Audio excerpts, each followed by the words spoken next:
Good morning, park managers, and welcome back to Jurassic World Evolution 2. Today we are going to be making an enclosure for the Ouranosaurus and loosely base it off the Camp Cretaceous scene where you come across them in the docks. And I've done this before in one of my community parks as it was requested, but that was, I think, Community Park 4.0, so that would have been last year at some point. So yeah, a long time ago since I made one of these. So I thought, you know what?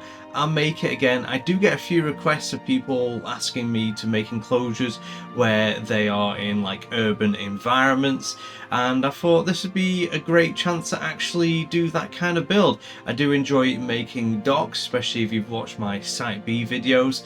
You'll see me making a few docks here and there to get onto the island.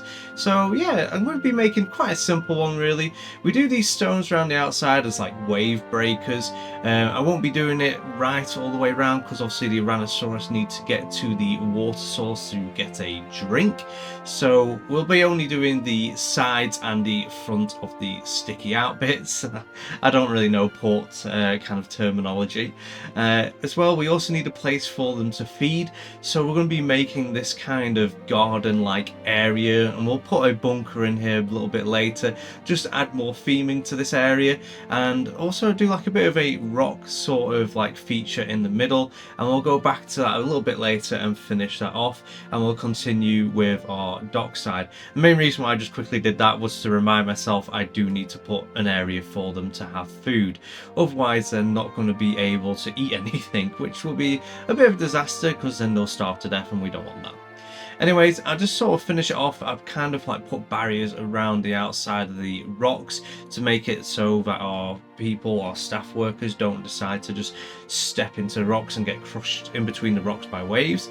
That kind of add a little bit of realism, a little bit of storytelling to it. And yeah, I want a lot of space between these shipping containers because I want the Ouranosaurus to go and weave in and out of them. Also makes for some very interesting screenshots and just fun to watch them do it. And we're just adding a few bits. We don't want to completely fill this space up, so obviously it's a dock, you also need space for vehicles and staff to get through. So if you fill it completely up, it looks a bit weird. So I'll try and use a few sections and fill those spaces up, especially in front of the staff building, and then leave a few really big open gap areas so then obviously vehicles can drive around and operate and move about, so it doesn't look too cramped, and as well gives a few good open spaces for the Ouranosaurus to run around and makes for like an interesting look. But you see there, it's fully complete. This is the way I decided to make it.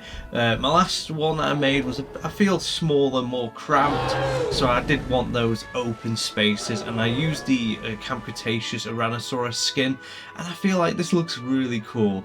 Like, it's just nice to see the Ouranosaurus actually move around this sort of urban environment, and somewhat they do sort of fit in and makes for a very interesting look, especially after those kind of interesting like screenshots that aren't just a dinosaur out in the nature, and you want to have that kind of clash between dinosaur and human sort of like look in your photographs.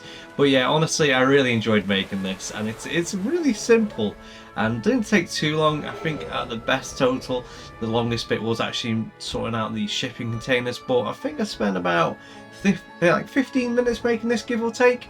But anyways, I hope you've enjoyed this and it's giving you some inspiration with your builds. Let me know in the comments, is there something you'd love to see me make, a kind of environment or anything on the lines of. And as always, thanks for watching. Until next time, I'll see you later.